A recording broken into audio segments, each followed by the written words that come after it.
poison in this land. There is something profoundly wrong. And in so many ways, we pretend to see it, pretend to address it, but we don't do it in a deep and meaningful way. And that's why we are experiencing everything we are experiencing. There's a poison of structural racism. It haunts the lives of people of color every day in this country, in this city, every day. And I want to speak as someone who acknowledges my own reality as a white male, acknowledges that privilege, acknowledges that I can only understand so much. But I know enough to say that for so many people of color, and particularly members of the Black community, that every day is pervaded by racism, that hatred lurks around the corner at all times. From the moment people become conscious of the world around them to the day they leave, they know racism as a constant, as a weight, as a pain. And that anger and frustration, the fear, the confusion that comes with that is part of people's lives that must be expressed and acted on, because you just have to acknowledge we can't go on like this. And I'm talking to everyone, but I'm particularly talking to white New Yorkers to say we can't go on like this. We can't have so many of our fellow New Yorkers live in pain throughout their lives and then have that pain deepened over and over and over again. So let's be clear. The coronavirus crisis has created a depth of pain that still has not been accounted for. So many New Yorkers have lost someone, but that is particularly true in communities of color and particularly true in the African-American community. That loss is being felt so deeply because everyone knows it's not based on equality. It wasn't that everyone lost the same way. Communities of color lost so much more. When I walked through Queensbridge houses in Queens on Monday, I heard the most painful stories of people who had lost loved ones and could not even mourn them because of this crisis. And the fact I heard story after story after story in just one walk through one housing development spoke volumes about how much pain there is out there. And then you add the horrible insult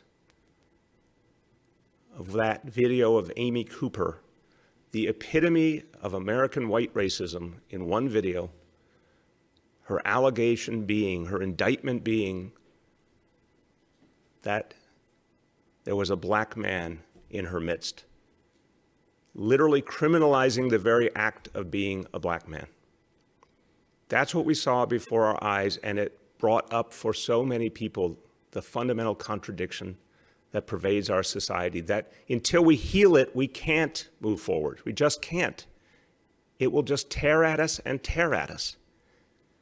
And then the entire nation watches George Floyd killed in broad daylight by someone who's supposed to protect us with no concern at all. His killer seemed to have no emotion about the fact that he was killing a black man, as if there was no value in that man. And unfortunately, that's what the history of this country has taught too many people, and we have to stop it. So I'm beginning by saying that raw pain, anger, frustration, it gets brought up so deeply in moments like this, but it's an every day, every hour thing. For Black New Yorkers, for Latino New Yorkers, for so many people who deal with the pain of racism pervasive in their lives. Now, last night, there were protests. I was in Brooklyn with Commissioner Shea, and these protests brought up a lot of issues that we have to address. We have spent years changing the nature of policing in this city, and we have much, much more to do. We all know that. And last night was a difficult, complex situation. I'm going to speak about what our officers went through, but I first want to say there were people who came there to peacefully protest. There were others who came there, obviously, to try and incite acts of violence. But it's our obligation as a city government, it's the NYPD's obligation to find the best possible way to keep peace, to protect everyone, to avoid anything that allows further violence to occur. But that means also recognizing that any aggressive act towards a peaceful protester sends exactly the wrong message. It's wrong in every way, but it also sets us back. There were elected officials at this protest, some of whom were pepper sprayed. What a horrible, horrible situation that the people who represent us, who are there on behalf of their community, peacefully observing, trying to help keep the peace, that they ended up being victims of pepper spraying. That's unacceptable. And we need to understand exactly why that happened. And there needs to be accountability. We've seen some videos that do not reflect the philosophy of this city, the values of this city, the values of this administration, do not reflect the values of the NYPD. We've seen some videos where protesters were handled very violently and roughly, and that is not neighborhood policing, and we will not accept that kind of behavior from any police officer. But I'll tell you at the same time, we saw acts of violence from protesters that have nothing to do with the tradition of peaceful democratic protest that has pervaded the history of New York City. New York City honors the right to protest. The NYPD has protected protesters for generations of every point of view and done it well. But some protesters last night came with an agenda of violence and incitement, and they meant to harm police officers, and they did harm police officers. They meant to attack police vehicles, and they did. They meant to attack police precincts. And that is all purely unacceptable. It does not reflect our values. We will not accept that. I want to remind everyone that the man and woman on the beat made a decision to join the police in the name of peace. They are not the policymakers. They are the people trying to protect their fellow New Yorkers. They were subjected to horrible, vile things last night and tremendous violence, and that will not stand. Because they are working men and women, and any protester that tries to take the humanity away from a police officer and devalue them just because they are a public servant is no better than the racists who devalue people of color, and particularly black men in America. So if you're a peaceful protester, we will go to the ends of the earth to protect your right to protest, whatever your viewpoint. We will always make sure you have that right. But if you are there to incite violence, we cannot and will not allow that. A lot happened last night. I could tell from being there how much was happening, how complex it was, how dangerous the situation was. We need to get to the bottom of exactly what happened and how we can do things better. I'm going to initiate an independent review immediately of the events of last night. I'll announce the details later on today. But I want to know exactly what happened, why it happened, and what can be done better. I want there to be accountability for anyone, whatever their status. But I also want to know what we can do better to avoid any acts of violence. And we are working as we speak today to make sure that the protests in the days to come will be as peaceful as humanly possible, that there'll be different protocols and approaches to ensure that the right to protest is honored and that everyone can do so in a peaceful manner. I also want to say that we will engage community leaders and community members immediately to determine how to approach protest better and differently. We're going to engage members of the Cure Violence movement who've done outstanding work in their neighborhoods, stopping violence. to work on how to make sure protests occur without violence as well. We're going to reach to the grassroots, to elected officials, community leaders, cure violence movement leaders, to determine the best way in the weeks and months ahead to honor the rights of all New Yorkers and keep the peace simultaneously. It was a long and difficult night, and we intend to do better. With that, I'll turn to Commissioner Dermot Shea.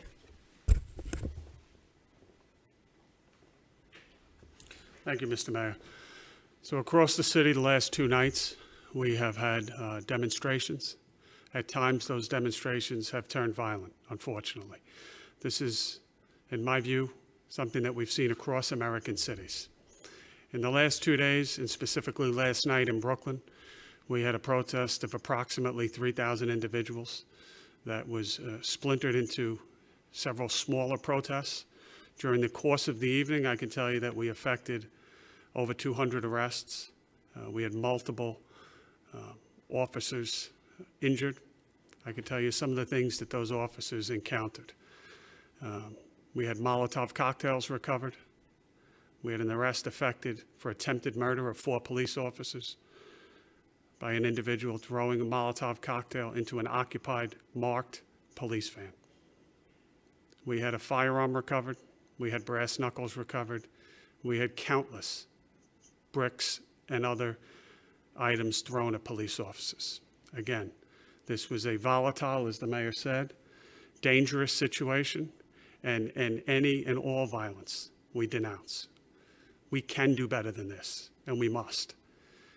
We fully support, and I want to thank all the police officers, all the members of the community, all the elected officials that were out either working the event last night or demonstrating peacefully.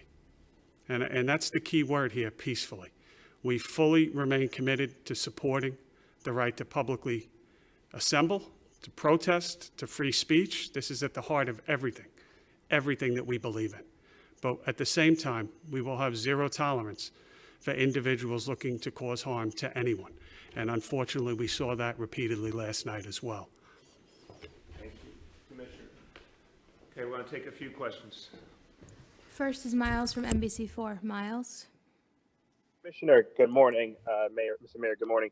There was a video shown at the right outside the Barclays Center where protesters appear to be shoved without provocation.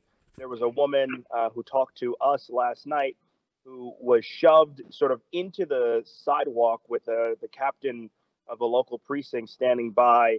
She has a concussion, and she says she did nothing wrong. I mean, when you see these things, that video is all over social media. What's your response to that? Right. Miles, it's absolutely unacceptable. I have participated in many peaceful protests and many situations where protesters and police understood what the ground rules were and people abided by those ground rules. But anytime you see a protester just arbitrarily thrown to the ground by a police officer, that does not reflect our values. That's unacceptable, and there need to be consequences. Now, I'm the first to say our officers were in a horrible situation last night for the very reason that Commissioner Shea just pointed out. Some in that crowd aimed to do violence, and they directed that violence towards law enforcement officers who had done nothing to them. And that's, to me, one of the underlying realities we have to come to grips with. City of over 8 million people, and a few thousand people were protesting, and within that, a very small number literally and specifically meant to incite violence, and that poisoned the whole atmosphere. But that does not for a moment take away from the fact that the NYPD has to do better. We cannot see a video like that. There's no reason for a video like that, and it corrodes trust. So we're going to have an independent review to look at each and every incident like that. There will be accountability. There'll be accountability also on the side of the protesters, I assure you. But we have to keep people's faith that the NYPD is here to protect them, period. And we have to do better than that.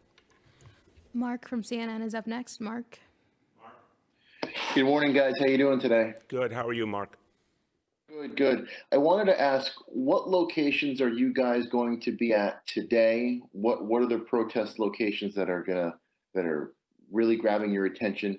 And if you could talk a little bit about who the people are in the crowd. I know that there's been some talk of some of these folks being from out of town or from other locations, and some people obviously being local, but what is the makeup of the folks that we're seeing that's protesting? Mark, I'll start and I'll turn to the commissioner about the locations and what he is seeing in terms of the composition of the protest. But I just want to start with a very simple point.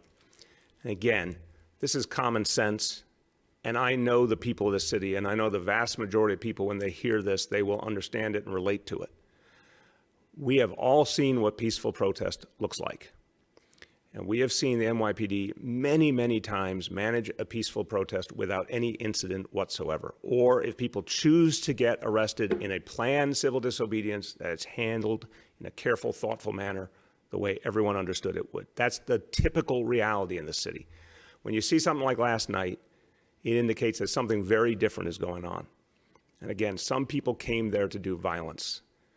That is not, a lot of people went there just to protest what they saw as an intolerable reality in this country, in this city, that needs to change. And I honor their right to protest. I think a lot of people there went because they had something to express, and they had no knowledge of the fact that there was a small number of people in that crowd that came to do violence. So a lot of the peaceful individuals were put in a horrible situation. A lot of police were put in a horrible situation by that very few. But that does not mean we don't have to do better. We always have to do better because we are here to protect the peaceful protesters. Yeah, just to expand on that, the civil disobedience is key here. We fully support it, and I spoke to many individuals over the course of the evening last night and into the early morning hours about the right to protest and how we conduct protest training, how we conduct our details to allow people to peacefully assemble. We take great pride, actually, in how we conduct and allow people to express their concerns about any number of issues. And certainly this is such a passionate issue right now, not just in New York City, but across the country. And I encourage, and I think it's a great thing that large crowds are assembling for this cause, and to get to the bottom of what we can do better as a society, all of us, in law enforcement, in society in general. But coming to an assembly, premeditated, with loaded firearms, with bricks, with Molotov cocktails, is the furthest thing possible from civil disobedience. We work with crowds at all types of areas, arenas, from every ethnicity, from every cause, across this city, literally 365 days a year. We express extreme patience. We take pride in our training. We allow people to march. We work with them. We are flexible. We practice de-escalation. But it is very difficult to practice de-escalation when you're having a brick thrown at you, at your head. We have countless, and that is accurate, countless officers at this point still tallying how many are injured from last night. In the emergency room as we speak, we've had incidents of officers' teeth knocked out. No discrimination, whether it's a African-American officer, a white officer, a male officer, a female officer, just officers attacked because of their uniform. We've had officers, as I said, sitting in a marked police van and a Molotov cocktail lit. It is by the grace of God, and I've said that unfortunately before, that we don't have dead officers today. So this, like no other time that I can think, is a time that all of us need to continue talking, marching. We encourage it peacefully and come to solutions, not just in New York City, but across this country. But the answer for violence should not be violence or murder. And that is a mistake, and I think anyone that sees it needs to condemn it, because it will not get us where we want to be. Just specific, what you expect today. Yeah, sorry. We have a number of protests planned. The reality of what we are seeing historically is we have planned protests, we have unplanned protests. We will be flexible. We have a number of protests in different boroughs that are possibly going to take off today. What we're seeing in terms of who is involved, again, it's good New Yorkers coming out, and we think that's a good thing. As I've just said many times, we have a lot of people that we see, unfortunately, from out of town. We have, unfortunately, as predictable as the sun coming up, people that come from out of town with one intention, unfortunately, to commit violence. They've done it before in New York City and other cities, and we're seeing some of those individuals at this time in New York City. And that's some of the violence that we're seeing. But we will be ready. The men and women of the department will be out there today. We will be deployed throughout New York City to make sure, first and foremost, that we keep everyone safe. Members of this department, members of the community, members that want to express rage at some of the things that we're seeing. And we think all of that, again, is something that we should be out there to protect. Next is Katie from the Wall Street Journal. Katie. Hi, good morning. I wanted to get your reaction, Mr. Mayor and Commissioner Shea, on and talk a little bit more about the videos shown of the violence from police officers. There was criticism from some elected officials. I think Public Advocate Jumaane Williams said that just the sheer show of force of so many police officers outside the Barclays Center kind of set a precedence for that. So Commissioner Shea and the mayor, would you comment on the videos of the police violence and your thoughts on that? And if you have any update on protesters injured, and then if there's any disciplinary action for the police officers. Katie, let me break that down for a moment. The commissioner will speak to any specific numbers he has, and obviously how the police department goes about its own review. As I said, we will initiate an independent review of the entire incident to determine what happened and if there are specific acts of accountability that need to occur as a result of this. And we'll do that very, very quickly. I'll announce more details later on today. Now, the individual videos, I've seen them too, and to me they are unacceptable. Anytime a police officer, and I totally understand what a horrible, complex, difficult situation it was for our officers, but that does not in any way justify throwing a peaceful protester to the ground. That kind of thing is unacceptable. And we have to, in everything we do, stop that from happening. And that's the conversation that I've had with the commissioner today, and we will continue to have as we deal with the protests in the coming days. We have to do better than that. Each one of those incidents corrodes the trust between police and community. We can't let that happen. We've come too far. We are not going to let that happen. So that's how we will handle it, with changes in the approach and with an independent review. But I want to affirm at the same time that, again, I'm going to speak as someone who is a veteran of many protests. It is true when there's a peaceful group of protesters and they encounter an overly large police presence, it is unsettling and it can make things worse. When, however, it is a known fact going into the protest, and I can tell you from meetings we held here at City Hall yesterday with the police leadership that it was a known fact that there would be some there who aimed to do violence. A large police presence is important to stopping that violence from occurring or from getting out of hand. So I understand and I respect the public advocate, and I would agree with him if what we saw in the course of the evening was peaceful protesters acting peacefully. But I think the commissioners laid out very squarely the evidence of why that was not the case. And in that instance, I think there's much more of a reason to have that strength in numbers to actually try to ensure the situation is handled. But what I want to get us to is back to that New York City tradition of peaceful democratic protest.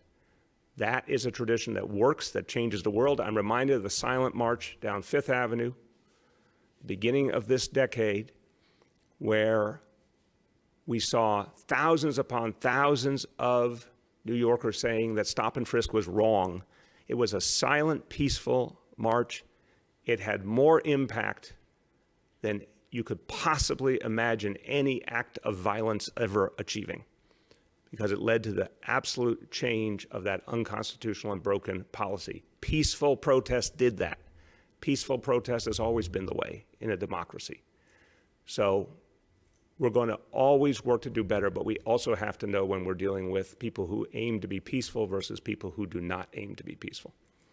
Do you want to speak to the other matters? Just real briefly, Katie, there was 2 protests planned. There turned out to be more yesterday, but 2 planned. One took place and stepped off from Foley Square in Manhattan. The second that we were aware of was going to be a little later in the day at Barclays Center. You can compare and contrast those 2. The first was overwhelmingly peaceful. Officers were assigned to that area. Some of the protesters at that first event actually recognized that there were some people in their midst that were wishing to turn the protest violent and broke up that protest on their own. At the second protest that was taking place, we were aware there was going to be a protest at the Barclays Center. We had a number of plans put in place to address contingencies that may take place throughout the evening. Thankfully, we had many of those in place and avoided significant damage to stores or property or anything of that nature. But I think it's important to look at the advertisements for that protest. The advertisements specifically spelled out what their intent was. And I won't say it because of the profanities, but this was a well-planned, orchestrated protest that was put out specifically to cause destruction and mayhem. And that's what the billing for that second protest was. Armed with that, knowing that in advance, we have to plan accordingly to prevent the stores, the people that live and work in that area, and to keep peace. The overwhelming theme here is, thank God, there was no loss of life on any part. And that is through, again, there was intent to cause loss of life. Thankfully, that did not happen. We also did not have stores or looting, which we've seen in some other cities. So that's some of the larger scale picture of it. Jeff from the New York Times is up next. Jeff. Hey, good morning, Commissioner and Mayor. Just 2 questions. One, I'm wondering if the Commissioner can speak to some of those incidents of police, seemingly pushing protesters who weren't necessarily, didn't appear to be doing anything. The Mayor has addressed that, called it unacceptable. I'm wondering if the Commissioner can address some of those videos he's seen. And then secondly, I'm wondering, Mr. Mayor, can you just give us a breakdown of what you were doing last night? When did you go to Brooklyn? What did you do once you got to Brooklyn? Yeah, thank you, Jeff. We had meetings in the afternoon right before the protests began, police leadership over here with me and members of my team. As the afternoon progressed and went into the evening, I was getting constant updates from Commissioner Shea, Chief Monahan, members of my team who were present, senior members of my team were present at different protests. I can get to the exact time, but at a certain point in the evening, I decided it was important to go out and join Commissioner Shea and speak to him directly and his team about what they were seeing, experiencing, and see for myself some of what was going on. And on top of that, talk to some members of my team who were present on the scene as well. To me, we saw a situation that, again, if it had been peaceful protest, unquestionably, there would have been absolutely the ability to handle this well and respectfully. But that reality of some people aiming to do violence and trying to spread the protest over a bigger area of Brooklyn, that became increasingly clear. And it was very important to make sure that was addressed while also doing all we could to protect the peaceful protesters. Commissioner, to the first piece. Yeah. Thanks for the question. So when you look at the totality of what we saw last night, I'm aware of 2 videos that I saw that are disturbing when you look at it, to see the actions of the officers. I've been in touch with Joe Resnick from our Internal Affairs Bureau. Quite frankly, I'm not at all concerned about an outside look. We know we have ultimate confidence in our internal look, and we're already taking a look at the actions of officers involved in the incident last night. As part of any large-scale demonstration, our operations unit, myself, Terry Monahan, and others will conduct a complete after-action of all the events of last night, not just with the actions of officers. We hold them to an incredibly high standard in incredibly difficult circumstances. But if there is wrongdoing, then it's our job to call it out, whether it's through training, discipline, or anything else. But we also look at what can we do better over years. And I'm not identifying that there were mistakes made last night, quite frankly. Sometimes in these situations, you always try to look at them, learn, how can we better prepare next time? But that's our job to do that. So there'll be a complete after action. Part of that after action will include the actions of certain officers, and we'll go wherever the facts lay. Matt from Newsday is up next. Matt? Gentlemen, good morning. I had two questions. First, there have been protests for much smaller ones shut down, including one by a gay rights group, others by folks on the right, political right. Are protests for other causes now allowed in New York City? And secondly, to what extent do you expect a rise in coronavirus cases from these mass gatherings? Yeah, Matt, those are very important questions. I thank you. I've been really clear. I would wish in this moment, understanding all the pain and the agony that I talked about in the beginning, I would wish that people would choose this as a time to express all of that agony, that need for change, that anger, that frustration in a different way than in-person protests, because we're still in the middle of a pandemic. But I understand why, after not just years, not just decades, but centuries of oppression, that people at a certain point need to express themselves in the most powerful, present way. Again, always, always peacefully.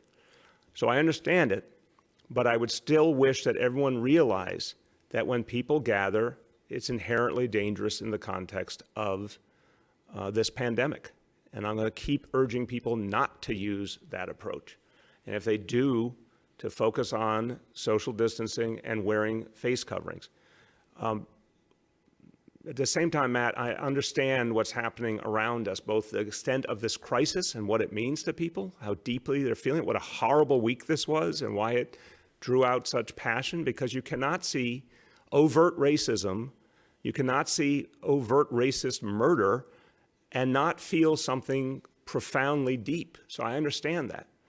But the last thing we would want to see is members of our community harmed because the virus spread in one of these settings. So it's a very, very complicated reality. On top of that, you know, as it's getting warmer, as we are now on the way to the first phase of reopening, people are trying to figure out how to adjust to that reality. It's very complicated. And Matt, you and many other journalists often want very clean, clear lines and very sharp definitions. And I think the human reality here doesn't allow for that. But what we do know is if people do choose to come out, it's our job to keep them safe and protect their right to protest. Last two, David from Gothamist. David? Thank you, Mr. Mayor. It seems de-escalation was a tactic not shared by some police officers. How should those officers be held accountable for their actions, particularly in one instance where one officer was spotted shoving a woman to the ground and sending her flying to the pavement? And I'm also wondering, in light of the videos showing these aggressive police tactics, what specific steps can you commit to right now to improve police accountability and transparency? Well, David, we are working on that every day. And obviously, that accountability is needed. And I think the tragedy, the murder of George Floyd, makes abundantly clear that consequences are necessary when a police officer does something wrong. And I am the first to say the vast majority of police officers do the right thing. And a lot of police officers showed amazing restraint last night, and we got to remember that too. But if any officer in any way does violence to a civilian unprovoked, or a civilian who did not violate a law, it has to be a matter of accountability. There has to be visible accountability. And that's something we have to do better in New York City from this point on. Our police department has to show that there will be accountability, there will be consequences, they will be visible, they will be swift. I know the commissioner is going to do his internal review. We're going to do an independent review as well. And again, I saw a few videos that I found deeply disturbing and unacceptable. I want to know anything like that happens so we can act on it, while at the same time remembering the bigger picture. All the officers who showed restraint, all the officers who did protect people appropriately, and what they were up against. Last call, Dave from ABC7. Dave? Dave? Hey, Mayor, I wanted to add, can you hear me okay, Mayor? Yes, indeed. Just Dave, we're losing your voice. I heard you for a moment, but get closer to the microphone. also the decision to. Hey, Dave, we missed the first part of your question. Yeah, Can you please Dave, repeat start it? over again, please. We're having trouble hearing you. Dave? We're just wondering if you feel that the White House is aggravating the situation. I'm sorry. Can you hear me? Try one more time, Dave.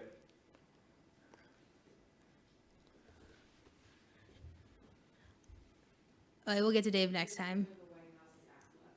Oh, wait, I think we're getting a translation. What was it? The one I could tell was he said, I'm wondering if you think what the White House is appropriately responding, or basically your comments on the White House in response to all of this. Look, again, I have not, I'll always, Dave, tell you what I know and what I don't know. I've not seen the specific words coming out of the White House or actions, but I can tell you this, and this is the blunt truth. The President of the United States helped to create this atmosphere, and that's the tragedy here. It doesn't matter what your party affiliation is, doesn't matter what you think of President Trump. There's been an uptick in tension and hatred and division since he came along. It's just a fact. And it's not the reason for any specific act, but it has helped to poison the atmosphere. So we got to get back to leaders talking about unity. Commissioner Shea and I don't agree on everything. We're human beings. We agree on a lot of things, but we always talk about unity. We always talk about respect for peaceful protest, respect for communities, respect for different points of view, looking for how we can work together. And obviously that's not been the tone set from the top in Washington, and that's one of the reasons we're in this mess we're in, but I'm not going to be discouraged by it. We have to, in this city and cities all over America, we have to heal ourselves. We're not going to look to Washington, D.C. We're going to overcome Washington, D.C. and find a way to heal ourselves and move forward. But it has to come from justice. At this point, people are so angry, so frustrated, that only seeing real justice, real progress will satisfy that, which means we all have to do better, and that's what we're committed to.